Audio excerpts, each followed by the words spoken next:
Здравейте, колеги! В това видео ще се запознаем с възможността да трансформираме нашия обект, имам се предвид в случая корпус на мебел, в план за разкрой и съответно конвертирането му, това е планът за разкрой, плагин, който ще инсталираме, и съответно конвертирането му в PDF файл с обозначения, които ще включват информация за плочата, която сме използвали за разкрой, повърхността, броя елементи, които включва, виждате съответно и текстурата и материала и възможността те да бъдат аранжирани и описани количествено-стойностна сметка на приложените елементи в нашия проект. Другото, което ще се научим, въвеждайки този плагин Open Cutting List, как ще поставим собствени материали и текстури. Ще изберем за какъв тип материал да се прилага текстурата, включително обков и кантове. Но да започнем от начало. След като сме създали проекта, всеки един от тези елементи, които включва нашия комбиниран шкаф, са създадени като отделни компоненти. Това е списъка, който се намира в Outliner бутона на Default Rail. И виждате компонентите. Съответно, компонентите могат да бъдат и надписани, така че да знаем всеки един елемент, за кой детайл се отнася. Но кликвайки също може да разберем кои елементи са компоненти. В случая, този проект, всички елементи са компоненти. Включително имаме и дръжките, обкова и два канта, които ще ни послужат за пример, как може да изчислим и дължина и разходите за кантиране. Първата ни задача е да импортваме, да запишеме плагина. В случая аз вече съм го изтеглил, но ще ви покажа как това може да направите в вашите програми. Използвайте Extension Warehouse. Кликвате върху него. Плагина, който ще инсталираме, е напълно безплатен и е създаден от испанска компания. В случая, ако не го намирате от списъка, горе в полето за търсене, изпишете думичката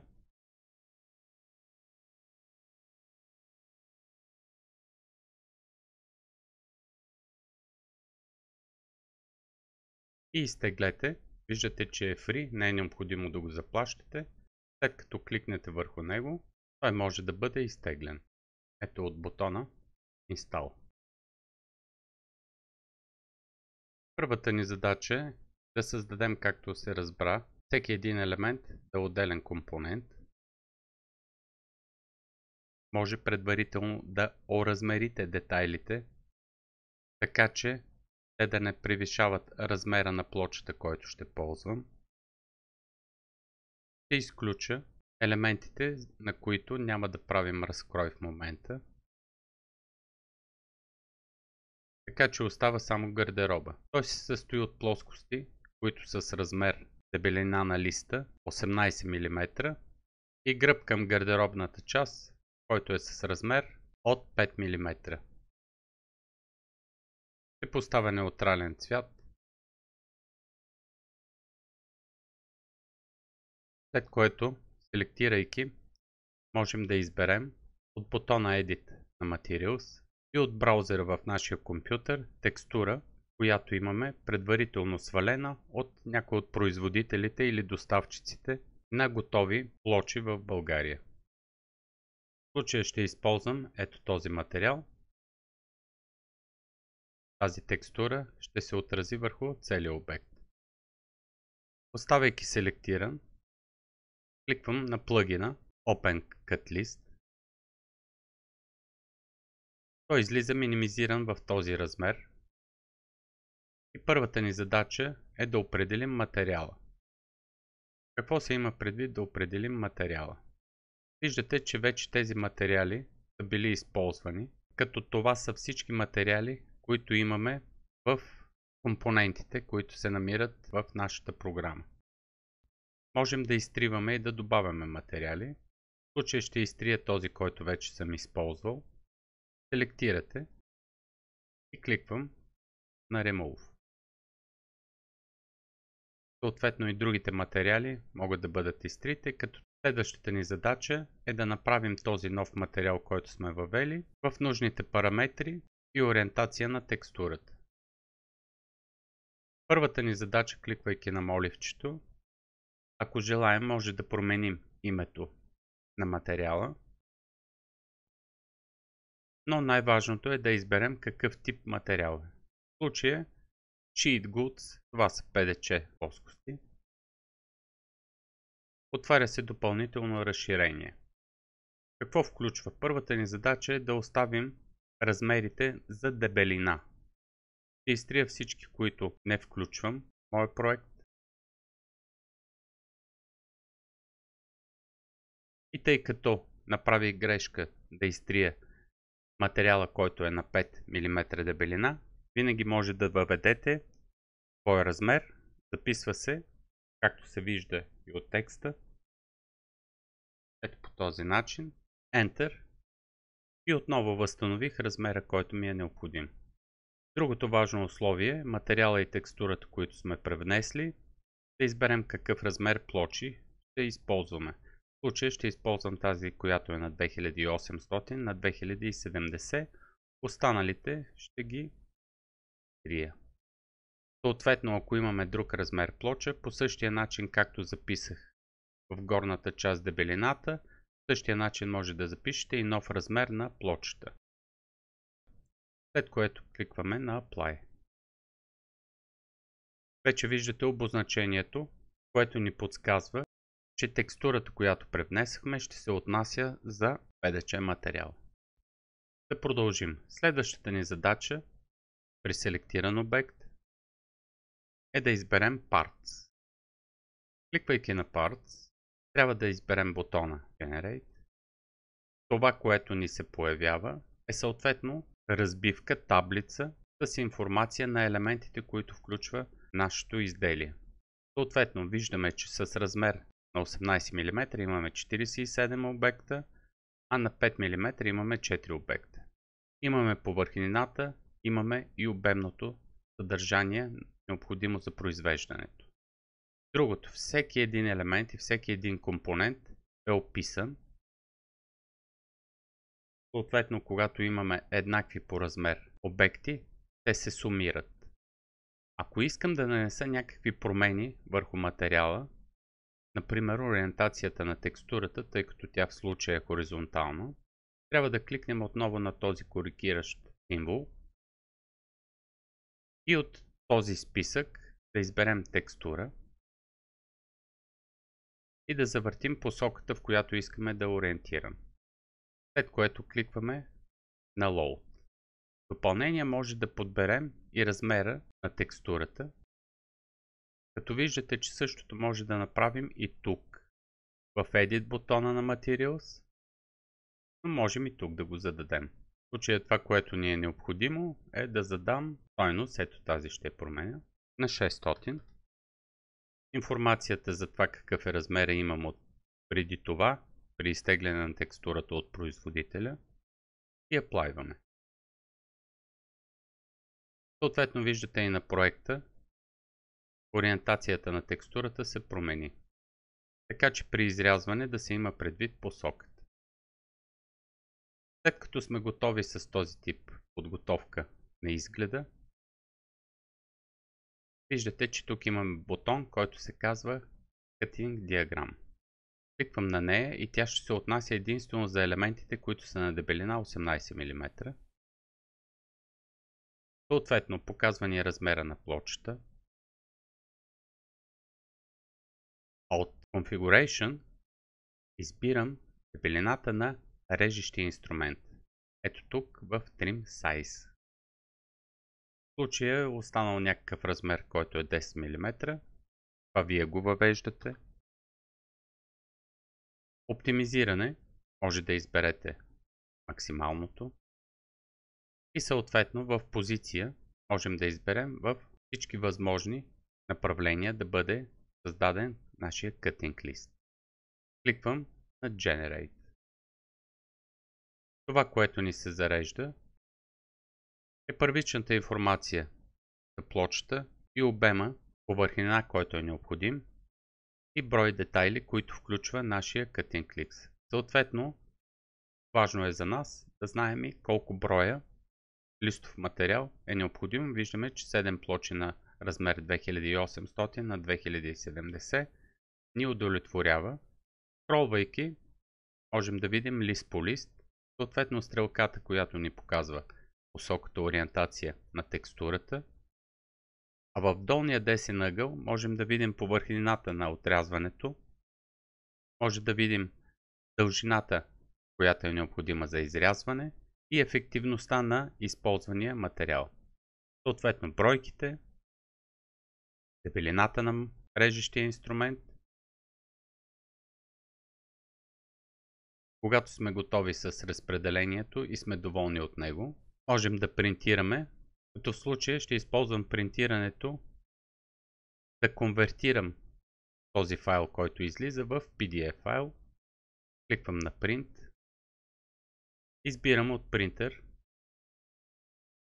от вариантите или Adobe PDF или Microsoft Print to PDF. В случая ще използвам Adobe PDF. Виждам брой страници на формат A4, които ще ми се конфигурират. Може да изберем дали да е цветно или черно-бяло, но това е за всеки един принтер повторяемо, съответно и посоката и ориентацията на хартията. След което, кликвайки на Print, получаваме възможност да запазим нашия файл. Да проверим какво се е получило. Първият ни лист включва общата информация, всеки следващ лист включва разкрой и допълнителната информация, която се изписваше и на екрана. Друго важно нещо е, че когато посочим някой от елементите, примерно този, ни се показва SketchUp работното поле, посоката на текстурата, по която ще бъде изрязан.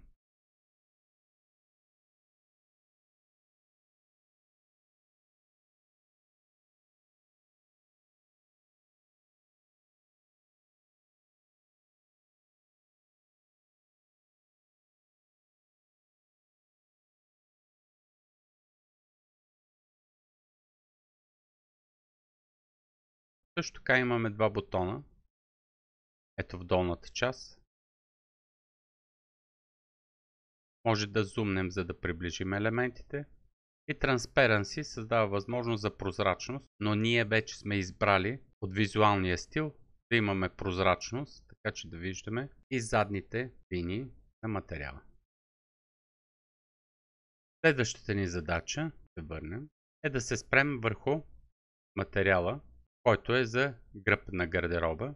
Ето го 5 мм и по същия начин, кликвайки на Cutting диаграмата, да си съставим нашия план. Подреждане на изрязването. В допълнение, това, което не разгледахме, е, че от дисплей имаме няколко позиции, които можем допълнително да изберем. Дали да групира подобни елементи, избираме Yes. Part List, дали да показва за всеки един отделен елемент. Дали да използва номерация за надписване. Дали да има Offcuts. В случая ще избера Dimensional Only. Позицията, от която да започне подреждането на Cutting листа. Top Left в случая ще оставя. От примери Cuts ще избера Always Visible. Кликваме на Generate и виждате малката разлика, която се получи с новите настройки. Вече имаме маркирани зоните за отрязване. Съответно и подреждането на елементите и отново можем да кликнем на Print. Този път ще използвам Microsoft PDF да създадем PDF файл.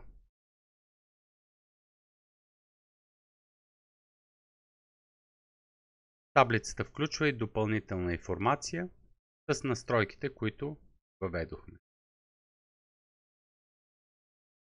Да затворим. Ще затворя отново целия. Ще изберем следващото, което е опкова. За целта ще скрием тези елементи, така че да не бъдат селектирани. От списъка с компоненти ще стартирам това, което до момента не бяхме разгледали, а това е опкова и кантовете. След като сме ги пикали, селектирам. В случай искам да разбера брой опков, който е необходим. В нашия проект е използвано минимално количество. То може да включва и пантите, и механизмите, които са заложени, ако сте ги изчертали в проекта. Кликваме на плагина. Материала, който ще използвам, е алуминий. Като съм го избрал, ето от този списък. Когато избирахме нашия Sheet Goods, ние избрахме PDC, но може да е масив, може да са кантове, може да е хардуер. В случая под хардуер се има предвид опкова или размерен материал на масив. Съответно текстура, ако има такава, и ориентацията, а съответно и размера, който желаем. Виждате, че се повтаря. Отново отиваме на Parts, Generate и това, което ми се изписва, че въпросните дръжки, бройката е 10. В случая нямаме Cutting Clicks, а само информация за количеството, тъй като ние няма да създаваме опкова. В същия начин ще направим и с кантовете. В случая съм сложил само два примерни. Отново кликваме на плагина. Избираме материала, в който желаем. Нека да подберем друг материал. Като другия материал трябва да е с разширение, което сме създали предварително. SKM. Ето го този. Той се зарежда, видяхте, от бутона Import Materials и разширението, в което трябва да се. Зареждаме дължината. В тези Length Oversize може да се добави размер в плюс, допълнителен размер, който да е над този, който е в проекта. В случая това не ни е необходимо.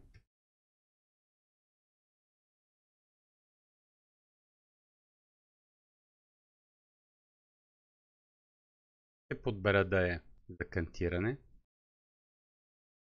Виждате дебелината, която ми се изписа. Стандартна дължина, като отново показвам, че можем да въвеждаме ние размерите. Просто трябва да изписам точно както е въведено в плагина. И съответно ширината, която желаем на канта. Ще кликнем на Apply. Ще изберем Parts, Generate. И виждам, че имам два елемента със съответната дължина сумирано и с параметрите, които са за влагане. И надпис Kant. И отново можем да изпринтираме съответната диаграма. Когато всички елементи са активни и селектирам, използвайки плагина, виждаме, че в нашия списък се зареждат съответно и всички елементи, като те са подредени в отделни таблици, така че можем и едновременно да разглеждаме, да коригираме и управляваме всеки един от материалите, който включва нашия проект.